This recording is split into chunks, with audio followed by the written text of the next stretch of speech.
BBBM nagbigay ng ultimatum para tapusin ang mga irrigation projects laban sa epekto ng El Nino. Naritong news scoop ni Angelo Bainio.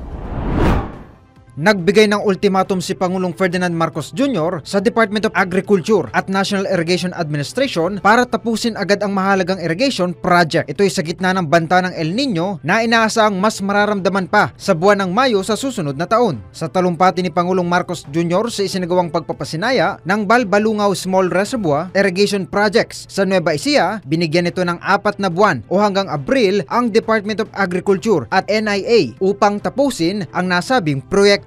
Mahigpit na pinag-utos ng Pangulo na tiyaking may sapat na water at power supply sa panahon ng El Nino kasabay ng pagbabago ng estruktura ng Task Force El Nino. Kailangan aniya na may sapat na partisipasyon ang lahat ng tanggapan ng gobyerno na may kinalaman sa pagtugon sa El Nino para maibsan ang epekto nito. At yan ang aking news scoop. Ako si Angelo Bainio, nagbabalita ng tama, naglilingkod ng tama.